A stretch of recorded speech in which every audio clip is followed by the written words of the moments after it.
Welcome to Revenge Mag. Like the video, subscribe to the channel, and step into the stories that serve the quiet revenge. My name is Sophia. I'm 29 years old. And 3 hours before my sister walked down the aisle, she sent me a text that said, "Don't come to my wedding, you'll embarrass us." No emoji, no explanation, just that. I stared at the screen for a full minute, feeling my throat tighten, then typed the only thing I could think of: understood. I hit send, turned my phone face down, and went back to memorizing the opening line of a speech I had never told my family I'd been asked to give. They thought I was still the directionless little sister who couldn't keep a job, who jumped between hobbies and passion projects. What they didn't know was that I was the CEO of a startup that had just scaled faster than anyone expected. They didn't know about the anonymous nomination, the interviews, or that Forbes had quietly told me to keep my schedule clear for tonight's Under 30 CEO Awards. Emma, while my sister rehearsed her vows in some luxury venue, I was rehearsing how not to throw up on stage if my name was called. I told myself her text didn't matter, that I'd learned to live without their approval. But the words, "you'll embarrass us," kept echoing in my skull like a verdict. I didn't know yet that a state governor would be the one to put a trophy in my hands, or that a single flash from a photographer would end up on Forbes' homepage at the exact same time my sister was cutting her cake. I didn't know that the same relatives who used to whisper about my failed artist phase would be passing phones around at the reception asking, "Is this her?" Before I tell you what happened when she saw that photo and what I did when my whole family tried to spin the story back in their favor, tell me one thing. What time is it for you right now, and where are you watching from? I want to see just how far this little family embarrassment travels. I grew up in a house where comparison was a sport, and my older sister always won by a landslide. Her report cards were framed on the wall. Mine were folded and filed away in a drawer for later. She was the honor roll, straight A, future architect, future whatever she wanted child. I was creative, which in my family's vocabulary meant messy, unserious, and a constant source of mild concern. When she was chosen to give the graduation speech in high school, my parents bought her a new dress and a gold necklace. When my art piece was selected for a citywide student exhibition that same year, they congratulated me, took one phone photo under bad lighting, and then asked if I'd thought more about majoring in something stable. The pattern stuck. She went to a top design school, landed a job at a high-end firm, then left to start her own interior design company. Within a few years, she was the golden child with a glossy portfolio, polished Instagram, and clients that my mother dropped into conversations like humble brags. You know, my eldest did the penthouse for. Meanwhile, I jumped from bartending to social media freelance gigs to teaching kids how to paint in a community center. Every time I tried something new, my father would sigh and say, "When are you going to pick a lane, Soph?" What they didn't see was that I was picking a lane, just not one they recognized. A few years ago, after one particularly brutal family dinner where my career was treated like a phase, I went home, opened my laptop, and wrote the first draft of a business plan. I'd seen too many artists burn out because they couldn't turn their craft into income. I wanted to build a platform that gave creatives real financial tools, automated invoicing, contract templates, split payment systems, and analytics that didn't require an MBA to understand. I called it PLET, half joke and half promise. At first, it was just me, a secondhand laptop, and late-night coding lessons from YouTube. I didn't tell my family. I told them I was doing some freelance consulting because it was easier than explaining a half-built SaaS product. I did tell one person, my closest friend from college, Olivia, who worked in venture capital operations.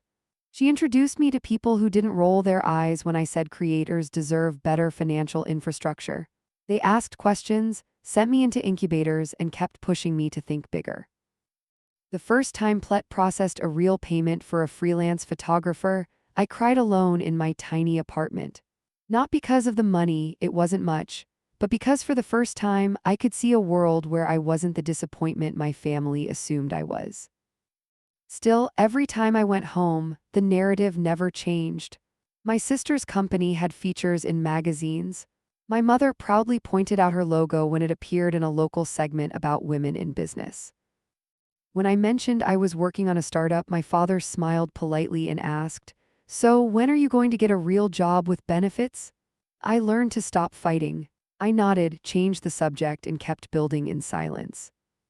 Then, 6 months before the wedding, everything shifted. Plet closed a seed round. A mid-tier tech blog ran a profile on us, and quietly an editor from Forbes emailed my work account. We're putting together a list of under 30 CEOs who are redefining creator finance. Can we talk? I stared at that email so long my coffee went cold. For the first time, I wondered if maybe I didn't have to spend my life defending myself at my own family table. Maybe one day the world outside that house would do the talking for me. The months leading up to my sister's wedding were a master class in how to feel both essential and invisible at the same time. I was useful enough to design the wedding website, manage the RSVP spreadsheet, and help negotiate with vendors because you're good with people, Soph. But when it came to any decision that actually showed up in photos, I was politely sidelined. My sister, her name is Isabella, by the way, you've earned that reveal, ran the show like the wedding was a brand campaign and every guest was a potential client. "We need cohesion," she kept saying in the family group chat. "No chaos, no surprises." The first serious crack appeared during a dress fitting. She'd chosen blush tones for the bridesmaids and had strong opinions about hem lengths, necklines, and shoes. I wasn't officially a bridesmaid, but I was still invited to the fitting to feel included. When I tried on a simple dress I bought myself, something that didn't scream background extra, Isabella pulled me aside. "Soph, be honest. Do you have anything nicer?" She whispered, eyes flicking up and down me. "This is nice," I said, keeping my voice light. "I paid for it, so I'd kind of like to wear it." She smiled, the tight, brittle smile she used on difficult clients. "It's just this is going to be a very curated event. I don't want anyone to look out of place." The word anyone didn't have to be spelled out. A week later, she sent a gentle reminder in the group chat about the dress code. Family outfits should look classy and elevated. No bold colors, no cheap fabrics. We have a certain image to maintain. My stomach twisted as I read it. My mother replied with a string of heart emojis. I typed "got it" and deleted it before sending. At that point, the Forbes thing was still a maybe.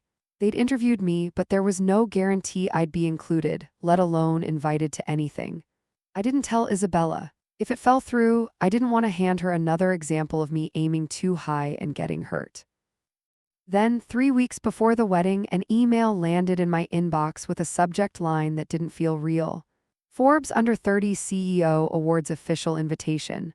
I opened it with shaking hands. They were doing a live event in New York honoring founders who'd been selected for a special feature. It wasn't the big 30 under 30 list. It was a newer program focused on early-stage CEOs, and Plet had made the cut. There would be investors, press, and a state governor presenting the awards. The catch: the date and time overlapped almost exactly with Isabella's wedding. I stared at the calendar on my phone, the two events sitting on top of each other like a cruel joke. Isabella's wedding 4:00 p.m. and Forbes Under 30 CEO Awards 5:00 p.m. I could technically leave the reception early and run across town half-dressed, but I knew how that would go. Isabella would see me slip out. My mother would call it selfish, and my father would give me that look that meant, "Why can't you just be normal for once?" That night I called Olivia. "I can't skip the wedding," I said as soon as she picked up. "They'll never forgive me." She didn't answer immediately. I could hear keyboard sounds in the background like she was still halfway through an email. "Let me ask you a different question," she said finally. "If this wasn't your family, if it was any random event with people who don't believe in you, would you think twice about going to the Forbes Gala?" I didn't have to think. "No." "Then stop pretending you owe them more than you owe yourself." She said, "You've spent years shrinking for them. Take the win, Soph." I wanted to believe her, but guilt sat like a stone in my chest, so I compromised in my head at least. I decided I'd go to the wedding, be present, and then sneak out early, Uber to the gala, and hope my makeup hadn't melted off by the time cameras found me. The universe had other plans. 2 days before the ceremony, I woke up to an unread message in a private chat with Isabella. No greeting, no build-up, just a block of text. I've been thinking about Saturday. I don't want any drama. You've always been different. I need everyone to look put together and successful. I don't want people asking questions about why my sister still doesn't have her life together. Please don't come to the wedding. You'll embarrass us. I read it once, then again, hoping I'd misread something. I hadn't. My fingers went numb. For a second, I thought it had to be a joke. Some warped attempt at tough love, but the more I looked at it, the more I could hear her voice in those words. Controlled, calculated, terrified of anything that didn't fit the picture she'd curated. I typed and deleted half a dozen responses. Are you serious? You're unbelievable. I'm the embarrassment. None of them made me feel less small. In the end, I chose a single word that felt like closing a door. Understood. I hit send. Then I turned off my phone, walked into the tiny living room of my apartment, and stared at the printed Forbes invitation pinned to my corkboard. The choice she'd tried to make for me suddenly crystallized into something else. Permission. If I didn't belong at her wedding, then I was free to belong somewhere else. I called Olivia again. I'm going to the Forbes gala, I said. This time there was no wobble in my voice. Good, she replied. Let her have her perfect pictures. You're going to get something a lot more permanent than wedding photos. The day of the wedding, my alarm went off at 8 a.m., even though I technically had nowhere to be for my family. Habit is cruel like that. For a few disorienting seconds, I forgot the text existed. Then I reached for my phone, saw the last message from Isabella sitting there like a stain, and remembered exactly who I was to them. A potential PR risk. I didn't cry. I'd done that in college.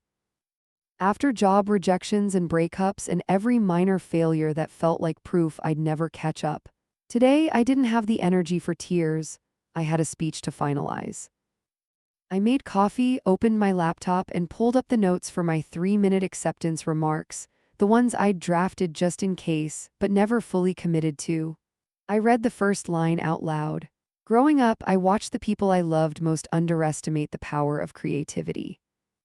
My voice shook on underestimate. I cleared my throat and tried again. I dressed for the gala in a tailored black jumpsuit that I'd bought secondhand and had altered within an inch of its life. It was simple, sharp, and sent a quiet message.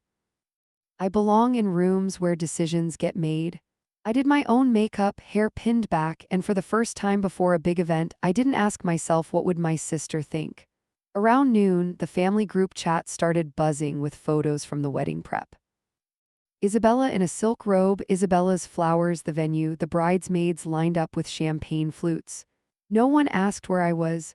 No one mentioned my name. My mother posted a selfie captioned, "So proud of my girl," and tagged Isabella's business account. I muted the chat.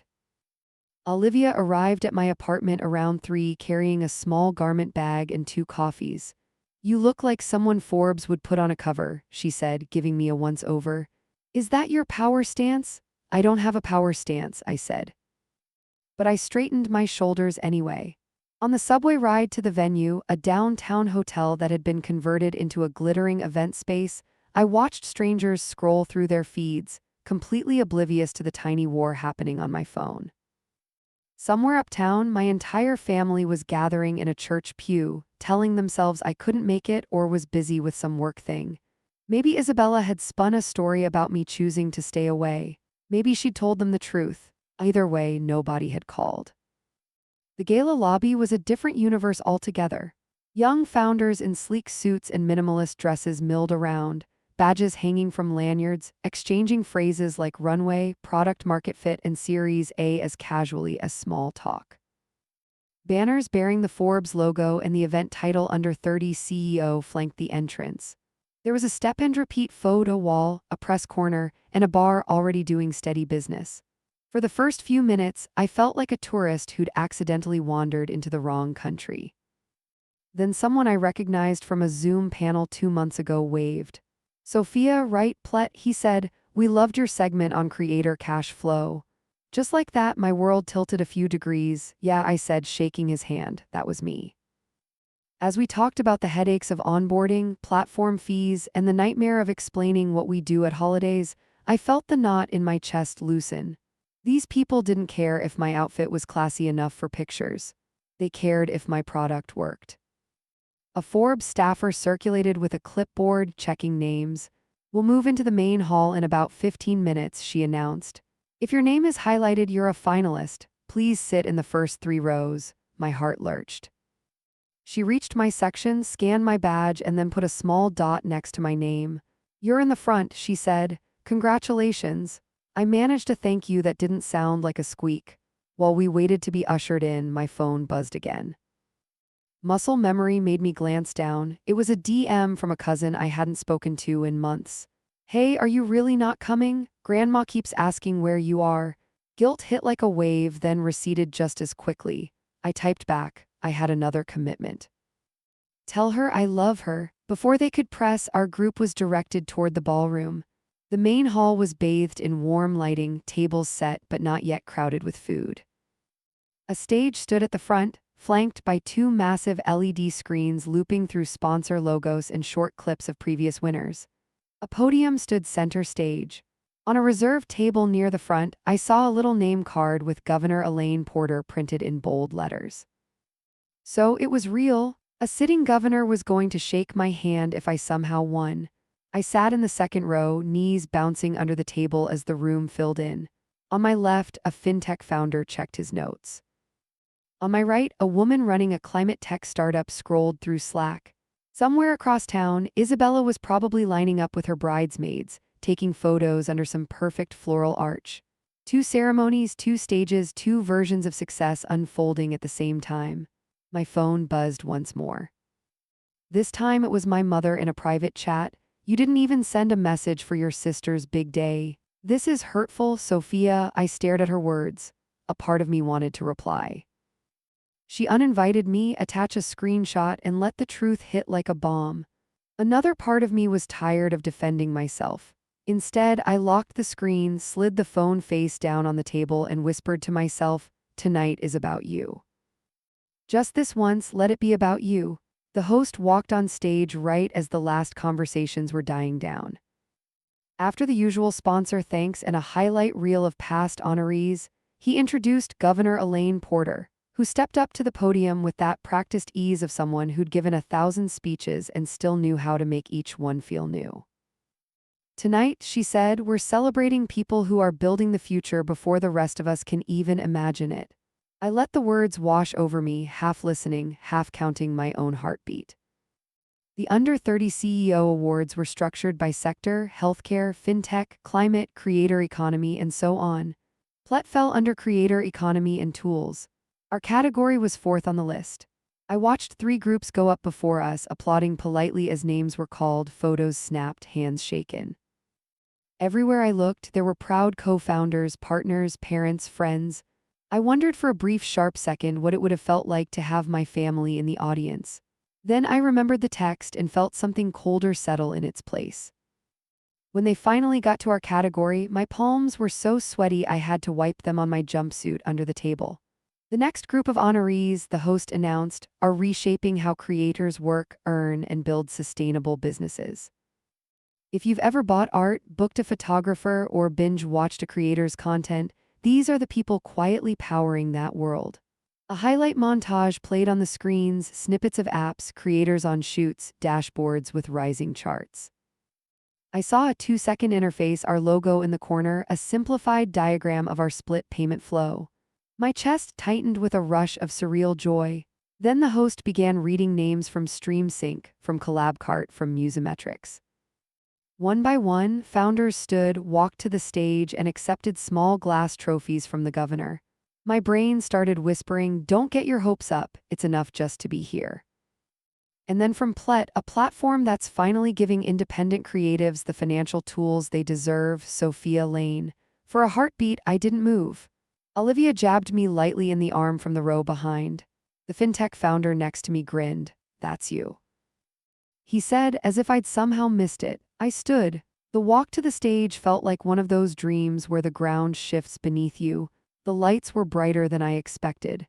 Governor Porter held out her hand, firm grip, steady eye contact. "Congratulations, Sophia," she said. "We've needed something like this for a long time." Somewhere in the audience, a camera shutter clicked in rapid bursts. A photographer stepped closer, angling for the shot. The governor holding the award with one hand, her other hand clasping mine. I smiled. Not the strained, apologetic smile I'd learned to wear at family functions, but something that felt like relief. The trophy was heavier than it looked, cool against my palm. We lined up with the other winners in our category for a group photo. As we stepped off stage, a Forbes editor caught my arm. "We're running the feature online tonight," he said. "You'll be on the homepage and our socials within the hour. Media team might grab you for a quick quote." I nodded, half hearing him. My phone, still face down on the table, vibrated continuously as I sat back down. I finally flipped it over, expecting more messages from my mother. Instead, the top notification was from the Forbes app. "Live now. Meet the under 30 CEOs changing the creator economy." Underneath a preview image, me on stage shaking hands with the governor. The award caught mid-glint under the lights. I tapped it open. There I was, full screen. The headline read, "From Family Embarrassment to CEO, How Plet is Quietly Rewriting the Rules for Creatives." I hadn't used those exact words in the interview, but I knew I'd told them about being underestimated, about the relatives who thought artist meant unemployed. I swallowed hard. The article was already getting shares. At the bottom of the screen, the social icons pulsed with activity. Olivia leaned over my shoulder. "Soph," she whispered, eyes wide, "check your texts." I flipped to my messages. The family group chat had exploded. At first, it was just the usual wedding spam. Cake photos, the first kiss, my aunt's blurry selfie with Isabella. Then nested between them came something different. A screenshot. It was my face on the Forbes homepage, the governor's hand clasping mine, the award front and center. Underneath, my cousin's text. "Is this Soph?" Another relative replied, "Wait, what? Then why didn't anyone tell us she was doing this?" My mother hadn't said anything yet. Neither had Isabella. A new notification slid down from the top of my screen, this time from Instagram. Someone had tagged me in a story. I clicked it before I could second-guess myself. It was a video from the wedding reception. The camera panned across a table full of guests in formal wear. One of them held up their phone to the lens. On the screen, paused mid-scroll, was the Forbes article with my photo. The caption read, "When you're at a wedding and realize the bride's little sister is on Forbes tonight." You could hear someone in the background asking, "Wait, isn't that the one who didn't come?" Laughter, then a murmur of surprise. My heart pounded so hard I could feel it in my fingertips. Somewhere at that reception, people who had once patted my head and said, "You'll figure it out eventually," were realizing I'd already figured something out without them. Back in the ballroom, Governor Porter was still speaking, but the words blurred at the edges as more messages poured in. A text from my father, short and stiff. "You're on Forbes?" A new DM from a high school acquaintance. "Bro, your family must be freaking out right now." And then finally, a notification that made my stomach drop. Isabella was calling. I stared at Isabella's name on the screen as if it might morph into someone else's. The call timer started flashing. Olivia squeezed my arm. "You don't have to pick up," she murmured. She was right. I could let it ring out. Stay cocooned in this room where I was CEO Sophia and not the weird sister we don't talk about. But curiosity, or maybe old habit, won. I slid my thumb across the screen and lifted the phone to my ear. "Hello." The noise on her end was chaotic. Music, clinking glasses, a burst of laughter, then the muffled thud of a door closing. When she finally spoke, her voice was sharp enough to cut glass. "What are you doing?" "No hello, no congratulations, just that." "Sitting at a table," I said, "at an event. You don't be cute." She snapped, "You're on Forbes. People at my wedding are literally passing your face around on their phones. Do you have any idea how that looks?" I almost laughed. "I have several ideas," I said. Most of them involved the phrase "pretty damn good." She exhaled hard, like she was trying to blow out a fire. "This was supposed to be my day, Sophia. You couldn't give me one day without making it about you." I blinked. "You uninvited me," I reminded her. "You told me I'd embarrass you." There was a beat of silence. "That text was private," she hissed. "I said that because I didn't want questions about why my sister still bounces between hobbies." "Why, I'm a CEO. I cut in of a funded company. Forbes invited me." "The governor gave me an award tonight." "None of this has anything to do with you. Everything has to do with me when it's my wedding." She shot back. Do you know how humiliating it is to have clients here asking, "Oh, I didn't realize your sister was so successful." They think I've been hiding you or lying. It makes me look bad. The irony of her saying that after accusing me of making the family look bad hit so hard I had to stop and breathe. Maybe, I said slowly, the part that makes you look bad isn't my face on a website. Maybe it's the text you sent 2 days ago, the one some of our relatives have already seen. Her intake of breath was audible. You showed them. No, I said, but you know how phones are at weddings. People pass them around. Someone scrolls too far. Someone else sees a notification preview. I'm not the only one with screenshots. Now, the truth was I had shown exactly one person, Olivia. But my cousin had accidentally seen the preview of Isabella's message while I'd been debating whether to send a good luck text to my grandmother. She'd texted me privately earlier. Did she really say you'd embarrass them? That's messed up. I hadn't answered. Isabella's voice dropped lower, the brittle edge turning into something more panicked. You need to fix this, she said. Post something. Say it was no big deal that you chose not to come because of work, that we're close. The entitlement in that request stunned me. You banned me from your wedding, I said. Now you want me to run PR for you? I was protecting our image, she insisted. You know how this industry is. Perception is everything. I couldn't risk you showing up looking unprepared. The word she didn't say was poor or messy or not enough. Isabella, I said quietly, your image is your responsibility. You decided I wasn't polished enough to stand next to you. You don't get to decide whether I'm polished enough to stand next to a governor. For a moment, all I could hear was her breathing. Then the music from the reception bled back in as someone opened the door on her side. A distant voice called, "Babe, they're doing the cake." She covered the receiver, muffling a quick, "Coming." Before coming back to me, "We'll talk later," she said. "Just don't post anything else. Don't give interviews. Don't make this bigger than it needs to be." Isabella, I said, but she'd already hung up. I lowered the phone slowly. My hands were shaking, but not from fear this time, from anger. Olivia watched my face, eyebrows raised. "Well, she's worried I'm stealing her spotlight," I said. "She wants me to help her control the narrative." Olivia rolled her eyes. "Of course she does," as if on cue. My phone buzzed again. This time it was our mother in the group chat. "We are so proud of both our girls tonight. What a blessed family." She'd attached 2 photos side by side, one of Isabella and her new husband cutting the cake and one of my Forbes screenshot. The caption read, "Beauty and brains." It took everything in me not to throw my phone across the table. The sudden performative pride after years of side-eyed comments, the way she claimed my achievement like it absolved them of every time they'd made me feel like a failure. It was too much. Then another bubble popped up. My aunt replying in the chat with a screenshot of Isabella's "You'll embarrass us" text that someone had clearly forwarded. Funny, she wrote, didn't sound like pride 2 days ago. The chat went dead silent. No replies, no hearts, no laughing emojis. The screen's quiet felt louder than any argument we'd ever had at a holiday dinner. In less than 30 seconds, the narrative had flipped. It wasn't Sophia, the embarrassing sister. It was Isabella, the bride, who told her CEO sister to stay home so she wouldn't ruin the aesthetic. Word travels fast in big families.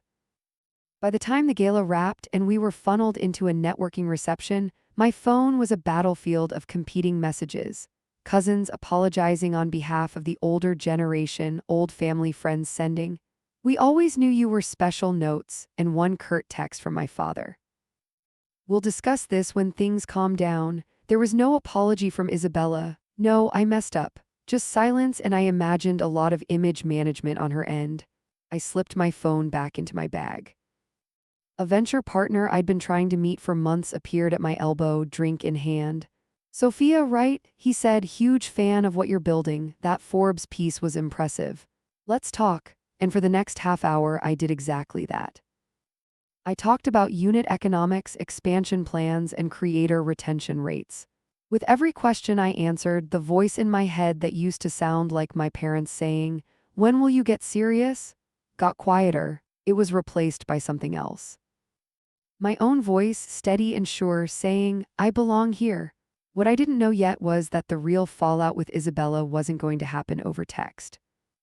It was going to happen face to face weeks later when the wedding high wore off and the consequences of that one message finally caught up with her.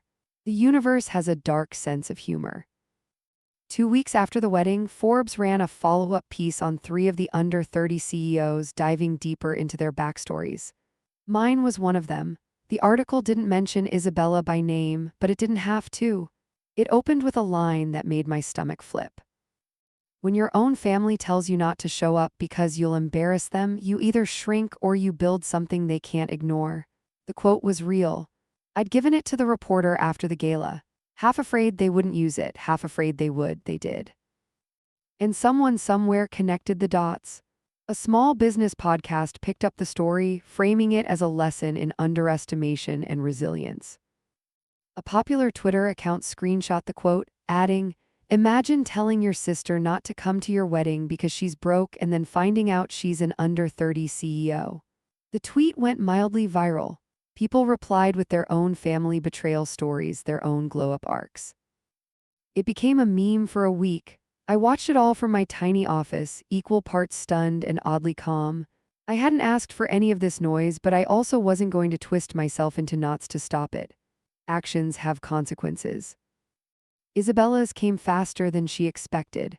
Clients started asking questions, not about me, but about her judgment. One of her bigger accounts, a socially conscious brand that prided itself on supporting women in leadership, quietly pulled out of a proposal, citing misalignment in values. A potential collaborator emailed her team asking if the story was about their Isabella because if so, they wanted to reconsider. I didn't know the details right away. I only found out after she asked to meet. The text was short, almost formal. "Coffee, we need to talk, just us." No parents. I almost said no. I owed her nothing. Not my time, not my presence, not my emotional labor. But a small, stubborn part of me wanted closure on my own terms, not as the background character in a wholesome, we're all fine now family narrative.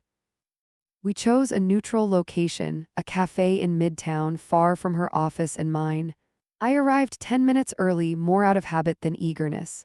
When she walked in, she looked the way she always did, put together, composed. But there was something frayed at the edges, a tightness around her eyes, a stiffness in her shoulders.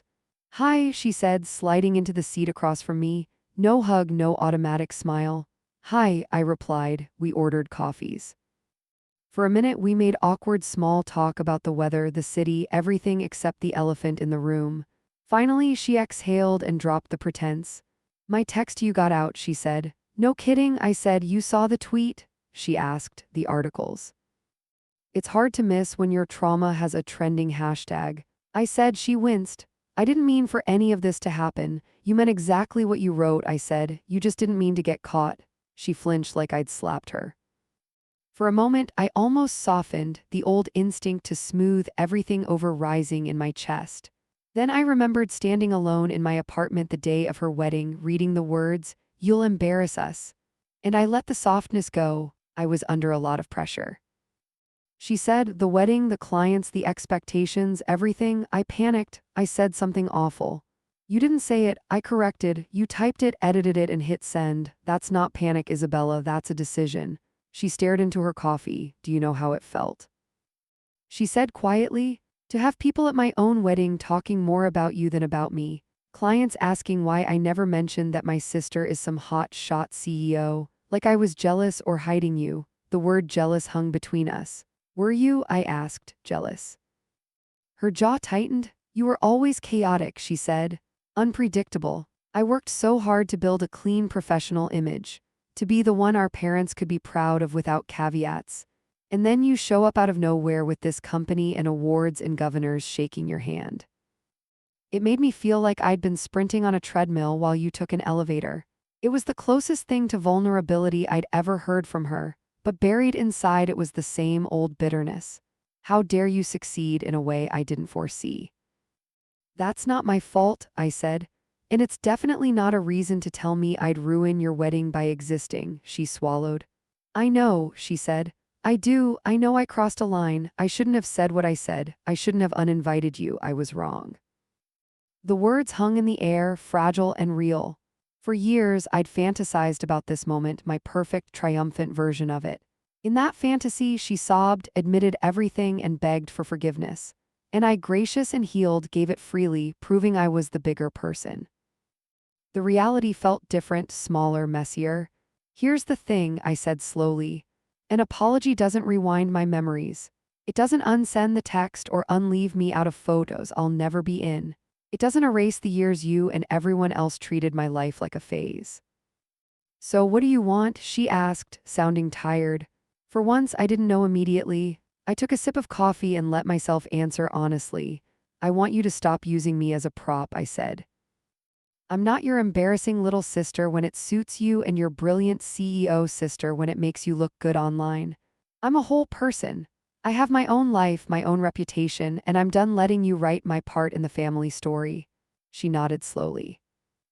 Okay, she said, fair. I'm also not going to help you fix your PR problem, I added. Her eyes flicked up, surprised. I'm not asking you to. You kind of are, I said, by wanting us to meet to smooth this over so you can tell people we worked it out and everyone can post some cute throwback for Siblings Day.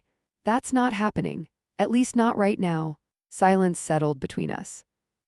People moved around us, ordering pastries, laughing into their phones, living their lives. So where does that leave us? She asked. Somewhere between strangers and sisters, I said. You're the person who told me I'd embarrass you on the biggest day of your life. I'm the person whose success forced you to face the fact that you were wrong. We can either sit with that or we can pretend it never happened. I'm choosing the first option, even if it's uncomfortable. She looked like she wanted to argue, but whatever fight she had left seemed to drain out of her. I'm sorry, she said again, softer this time, not because of Twitter or clients or any of that. I'm sorry because I hurt you. And I don't know if I know how to be your sister without competing with you. That part at least felt true. Then maybe, I said, standing up, we take a break from being sisters. Let's start with being two adults who don't sabotage each other. She gave a bleak little laugh. Is that your version of forgiveness? It's my version of not burning the whole bridge down. I said the rest. We'll see. I left the cafe feeling lighter and heavier at the same time. Lighter because I'd finally said everything I'd swallowed for years. Heavier because revenge, when it actually lands, doesn't feel like fireworks. It feels like standing in the wreckage of a story you didn't write and realizing you finally get to walk off the page. On my way back to the office, my phone buzzed with a notification from Forbes. They'd tagged Plet in a post about upcoming partnerships. Underneath, a few creators had commented things like, "This is exactly what we've been waiting for." And finally, a platform that gets us. I smiled. Not for my family, not to prove anything, but for myself. My sister didn't want me at her wedding because she thought I'd embarrass her. Instead, she ended up as the cautionary tale in my origin story. You can call that karma, justice, or just the universe having a twisted sense of balance. All I know is this. That night, when the governor placed that trophy in my hands, I didn't feel like an embarrassment. I felt like someone who had finally chosen herself and won. If you were me and the sister who told you to stay away from her wedding suddenly wanted back into your life, what would you do? Let her in, keep her out, or make her earn every inch? If this story hit home for you, whether it's the sting of being underestimated, the sweet rush of quiet success, or the messy fallout of family expectations, thank you for staying with me until the end. Also, please hit that subscribe button on the Revenge Mag right now so you never miss the next story that might feel like it was written just for you. Check the description below for links to other videos. There are more tales of underdogs turning the tables, family twists, and hard-won victories waiting for you. Drop your thoughts in the comments. Did Sophia handle it right? And if you've got your own story of being written off, proving them wrong, or navigating that complicated sibling dynamic, share it below. I read every single comment and I'll reply to all of them. Your stories matter, and sometimes seeing you're not alone is the most powerful part. See you in the next one. Take care of yourselves out there.